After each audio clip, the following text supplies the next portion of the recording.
ఎర్రవల్లిలోని KCR farm house Telangana రాజకీయాలకు కేంద్ర బిందువు. శాసనసభ ఎన్నికలు ముగిసిన దగ్గర నుంచి ఇక్కడే కేసీఆర్ విశ్రాంతి తీసుకుంటున్నారు. ప్రశాంత వాతావరణంలో కేసీఆర్ జీవిస్తున్నారు. ఇప్పుడు ఈ ఫామ్ హౌస్ మరోసారి తీవ్ర చర్చనీయాంశమైంది. అయితే ఈసారి రాజకీయంగా కాదు. కేసీఆర్ ఫామ్ హౌస్లోని బాత్రూంలో జనగామ ఎమ్మెల్యే పల్లా రాజేశ్వర్ రెడ్డి జారిపడి కాళ్ళు విరగ్గొట్టుకోవడంతో కొత్త చర్చ ఆరంభమైంది. గతంలోనూ కేసీఆర్ ఇదే విధంగా కాలు జారి కింద పడి కాలుకు ఫ్రాక్చర్ అయింది. ఈ ఇద్దరు నేతలకు తుంటి వెముకనే విరగడం మరింత ఆశ్చర్యాన్ని కలిగించింది. దీంతో కేసీఆర్ ఫామ్ హౌస్లో దెయ్యాలు ఉన్నాయని కొందరు చెవులు కొరుక్కుంటున్నారు.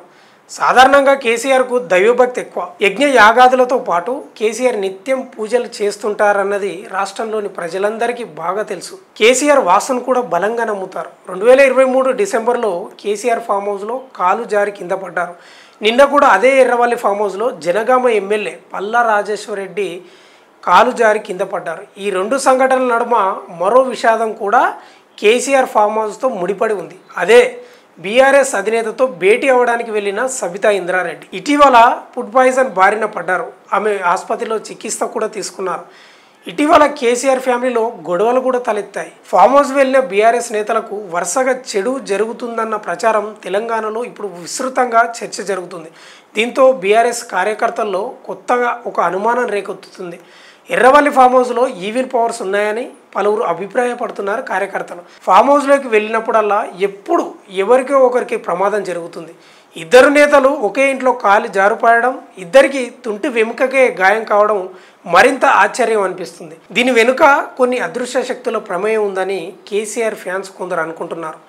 ఇప్పటి వరకు కేసీఆర్, సబితా ఇంద్రారెడ్డి, పల్లా రాజేశ్వర్ రెడ్డి ముగ్గురు ఫామ్ హౌస్లోనే అనారోగ్యం బారిన పడ్డారు. ఇదే కాకుండా కల్వకుంట్ల ఫ్యామిలీలోనూ విభేదాలు కూడా వచ్చాయి. దీంతో ఇటీవల కవిత అన్న మాటలు గుర్తుకు చేసుకుంటున్నారు కొందరు బీఆర్ఎస్ కార్యకర్తలు. ఎమ్మెల్సీ కవిత తండ్రి కేసీఆర్కు రాసిన లేఖ గురించి వివరిస్తూ కేసీఆర్ దేవుడు, ఆయన చుట్టూ దెయ్యాలు ఉన్నాయని అన్నారు.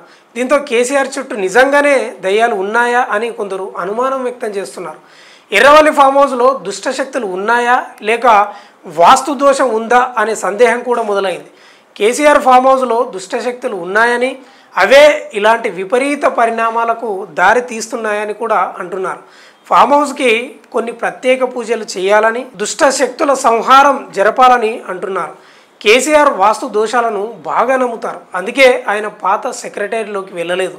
వాస్తు దోషాల కారణంగానే ఆయన కొత్త సెక్రటేరియట్ బిల్డింగ్ కట్టించుకున్నారని వార్తలు కూడా వచ్చాయి.